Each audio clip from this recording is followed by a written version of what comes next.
Hello everyone, स्वागत है आपका हमारे यूट्यूब चैनल पर। और आज हम करने वाले हैं यूपी टेट 2026 का जो 2 जुलाई को एग्जाम हुआ था उसका पेपर 2 का शिफ्ट सेकंड का एनालिसिस। और तो इस वीडियो में हम देखेंगे सीडीपी के क्वेश्चंस। अगर आपको और भी वीडियोस चाहिए किसी भी स्पेसिफिक सब्जेक्ट की तो आप हमें कमेंट बॉक्स में कमेंट कर सकते हैं। तो चलिए स्टार्ट करते हैं। तो पहला क्वेश्चन है, किशोरों के लिए परामर्श प्राथमिक विद्यालय परामर्श से इसलिए अलग होता है क्योंकि अधिक ध्यान केंद्रित करता है किस चीज़ पर? मोटर नियंत्रण, बुनियादी आदत निर्माण, प्रतिवर्त क्रिया का विकास, पहचान और आत्मसम्मान संबंधी मुद्दे। तो जो ऑप्शन डी है ये सबसे बेस्ट है। अगर हम दूसरे क्वेश्चन की बात करते हैं तो निरंतर सुदृढ़ीकरण से ऐसा व्यवहार उत्पन्न होता है जो अंतर्दृष्टि पर आधारित है, विलुप्त होने के प्रति अत्यधिक प्रतिरोधी होता है, कभी कमजोर नहीं पड़ता या सुदृढ़ीकरण बंद होते ही ये जल्दी बुझ जाता है। तो सबसे लास्ट डी जो ऑप्शन है, सुदृढ़ीकरण बंद होते ही ये जल्दी बुझ जाता है, यही सही ऑप्शन है इसका। एक दृष्टिबाधित कक्षा 8 का छात्र है, गणित पढ़ते समय सबसे अधिक लाभ किस चीज से प्राप्त होगा उसे? तो सिलेबस कम किया गया अगर, शुद्ध व्याख्यान, या केवल मानक पाठ्य पुस्तक, स्पर्शनीय ग्राफिक्स और ऑडियो व्याख्या। क्योंकि वो दृष्टिबाधित है तो सबसे जो सटीक आंसर है वो है स्पर्शनीय ग्राफिक्स और ऑडियो व्याख्या।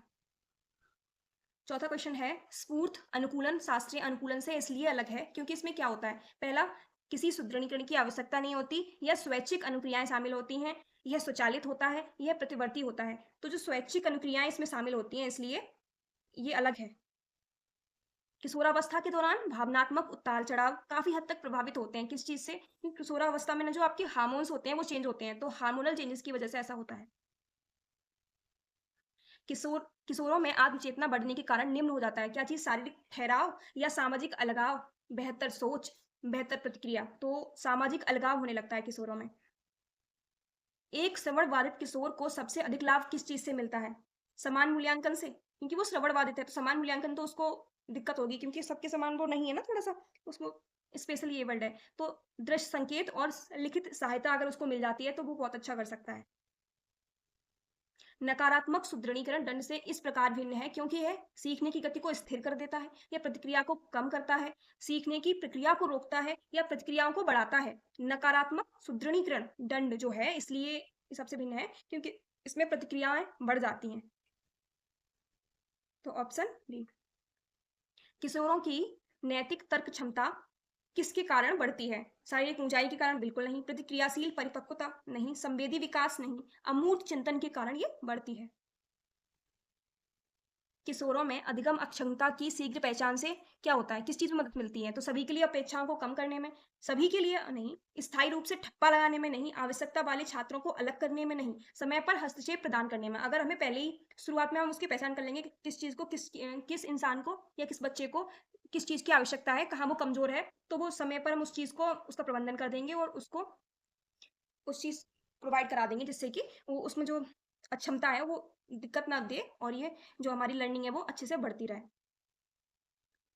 तो नेक्स्ट क्वेश्चन है, जब किशोर नियमों और अधिकार को चुनौती देना शुरू करते हैं तो उनमें कौन सी संज्ञानात्मक क्षमता विकसित होती है? संवेदी कौशल, प्रतिवर्त नियंत्रण, मोटर समन्वय या तार्किक तर्क।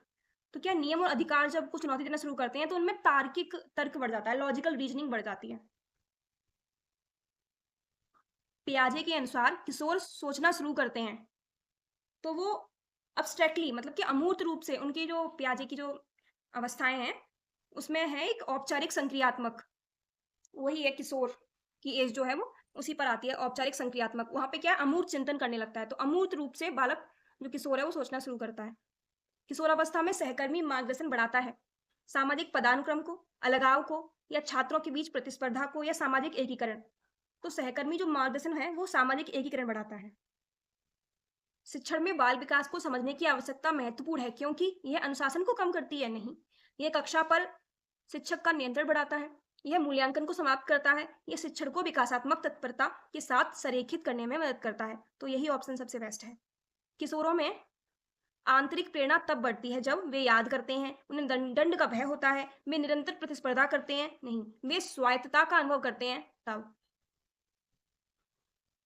वाइगोत्स्की के अनुसार सीखना विकास से पहले आता है क्योंकि अनुकूलन तर्क का स्थान ले लेता है, या परिपक्वता सीखने को नियंत्रित करती है, सजगता हावी होती है, या सामाजिक संपर्क संज्ञानात्मक विकास को बढ़ावा देता है। तो यही है सामाजिक, वाइगोत्स्की जो सिद्धांत है वो यही है सामाजिक।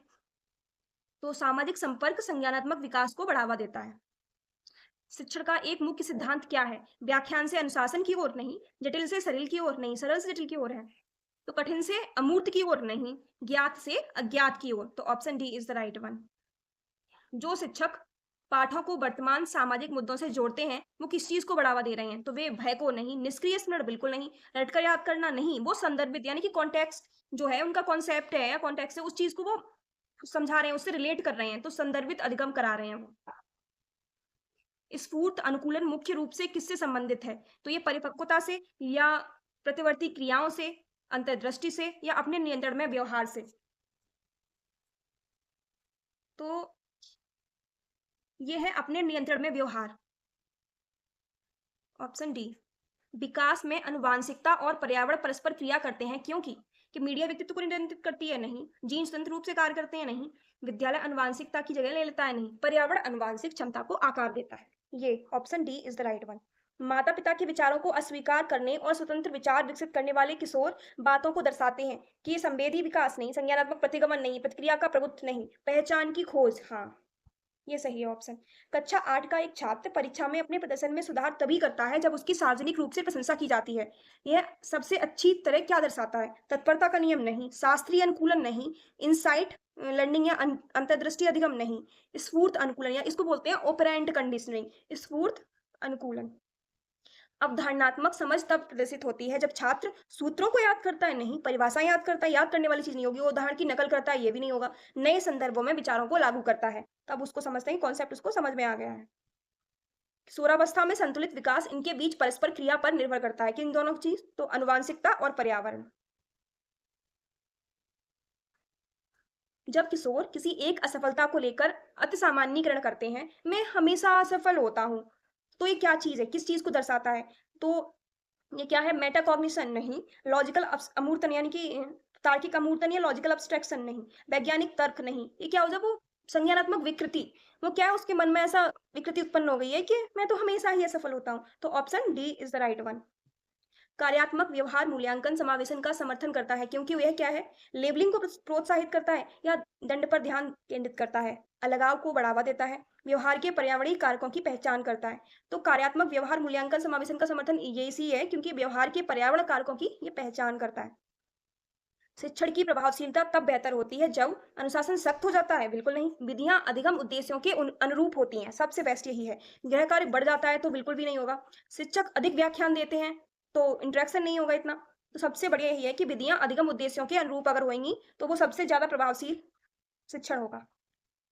एक ऐसा सुविधाकार जो समूह चर्चा और सुदृढ़ीकरण को जोड़ता है, वह इसका उपयोग कर रहा है, किस चीज का? तो केवल अभ्यास का नियम नहीं, व्यवहार और सामाजिक रचनावाद। हाँ, ये सही है। तो ऑप्शन बी सबसे बढ़िया है।